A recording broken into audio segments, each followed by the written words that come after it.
Like vegetarian അല്ലേ personally? Yes, pure veg. അങ്ങനെ എന്തെങ്കിലും കല്യാണത്തിന് ശേഷം ഹാബിറ്റ് മാറ്റിയിട്ടുണ്ടോ? ഒന്നുമില്ല. അതൊക്കെ സംസാരിച്ച് കഴിഞ്ഞു, ഒരു അഗ്രിമെന്റിലേക്ക് വന്നു. അതിനുശേഷമാണ് നമ്മള് കല്യാണം കഴിച്ചു. എന്തൊക്കെയായിരുന്നു എഗ്രിമെന്റ്? കാരണം രണ്ടുപേരും രണ്ട് ഇതിലാണ്, സോ അതുകൊണ്ട് തന്നെ.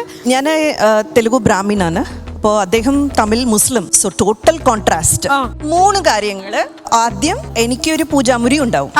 അപ്പൊ പൂജയൊക്കെ അത് ഞാൻ ചെയ്യും, ക്രമമായിട്ട് ഞാൻ ചെയ്യും. അപ്പൊ അവർക്കൊരു നമാസ് ചെയ്യുന്ന സ്ഥലമുണ്ടാവും, അപ്പൊ അവര് നമാസ് ചെയ്തു. So the second thing is my kitchen. It would be completely a vegetarian kitchen.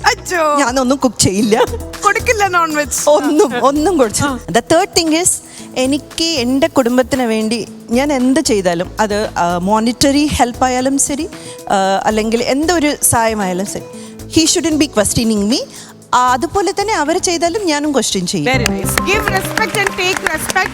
That is the meaning of love marriage. കണ്ടുപടി, നമ്മളെ കല്യാണം കഴിഞ്ഞാൽ അടുക്കളയിൽ വാറ്റി നടക്കില്ല, വാഴത്തോട്ടത്തിലായിരിക്കണം കേട്ടോ. തങ്കച്ചൻ സർ, ഇത് എത്രാമത്തെ കല്യാണം? ഇത് തങ്കച്ചനല്ലേ? എന്റെ പേരറിയാം. അറിയാം, അതൊക്കെ അറിഞ്ഞു. അല്ല, ഇപ്പൊ പറഞ്ഞതേ ഉള്ളല്ലേ. അനുവിന്റെ വീട്ടിൽ ഇലക്കറികൾ മാത്രമേ ഉള്ളൂ, കഞ്ചാവിന്റെ. ഞാൻ ഇപ്പൊ ഇവിടെ പറഞ്ഞു കൊടുത്ത കോമഡി ആട്ടാ. മാമിന് ഒരു കാര്യം കറക്റ്റ് ചെയ്യാനാണ്. He's A chronic bachelor. പുള്ളി ക്രോണിക് ആണെങ്കിലും ഡെയിലി ടോണിക്കിൽ ശരിക്കും ഇന്ദ്രജ മാമിന് ഏറ്റവും വലിയ, അതായത് ആക്സെപ്റ്റൻസ് നമ്മുടെ മലയാളത്തിൽ നിന്ന് കിട്ടിയിട്ടുള്ള ഒരു വലിയ reason of course acting. Another thing is ചെയ്തിട്ടുള്ള എല്ലാ സിനിമകളിലെ പാട്ടും സൂപ്പർ ഡ്യൂപ്പർ ഹിറ്റാണ്. ഒരു കാര്യം ചെയ്യാം, ഇവിടെ ഒരുപാട് ഡ്യൂപ്ലിക്കേറ്റ് ലാലട്ടന്മാരുണ്ട്. അപ്പം ഒറിജിനൽ ആയിട്ടുള്ള ഇന്ദ്രജയോടൊപ്പം ഈ ഡ്യൂപ്ലിക്കേറ്റ് ലാലട്ടന്മാര് വന്ന കോമ്പിനേഷൻ എങ്ങനെ ഉണ്ടാവുമെന്ന് നോക്കിയാലോ? ഓക്കെ,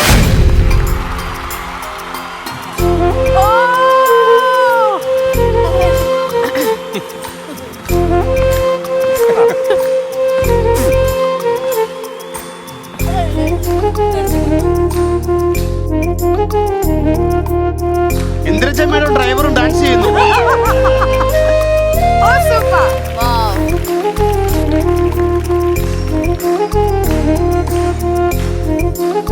അല്ലത് ഡ്രൈവറല്ല, തോട്ടംകാരനാ.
റോബോട്ട് മോഹൻലാൽ.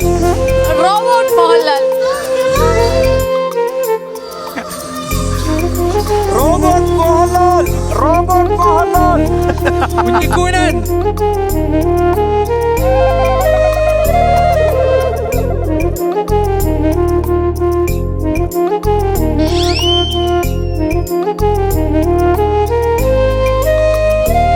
Uncle bun. പണം മാറി അങ്കിൾ ബൺ.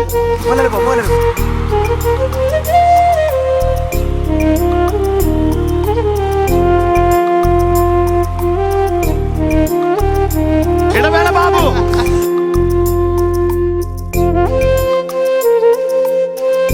അമ്മേനെ മീറ്റ് കിട്ടും, പെട്ടെന്ന് വേണം.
ഒരു ഗസ്റ്റ് വരുമ്പോ ഒരു ടാസ്ക് അല്ലെങ്കിൽ ഒരു പെർഫോമൻസ് നല്ല രീതിയിൽ നമുക്കൊരു വിഷ്വൽ ട്രീറ്റ് കിട്ടണമെങ്കിൽ ആ ഒരു ഗസ്റ്റും കൂടെ കോപ്പറേറ്റ് ചെയ്യണല്ലേ. ഭയങ്കര രസമായിട്ട് എല്ലാവരുടെ കൂടെയും കോംപ്ലിമെന്റ് പെർഫോം ചെയ്തു. Thank you so much. Madam എത്ര ആണെങ്കിലും ഒരു തോട്ടക്കാരന്റെ കൂടെയൊക്കെ ഡാൻസ് ചെയ്യാന്ന് പറയുമ്പോ ഇതില് ഏതാണ് കറക്റ്റ് ലാലട്ടൻ എന്നുള്ളത് ഇപ്പൊ തീരുമാനിക്കാൻ പറ്റില്ല എന്നാണ് പറയണ്ട ഇവർക്കൊക്കെ ഡയലോഗ് ആര് പറയും? ഉസ്താദിലെ ഡയലോഗ് അറിയാൻ പാടാത്ത കാര്യം ചെയ്യാറില്ല.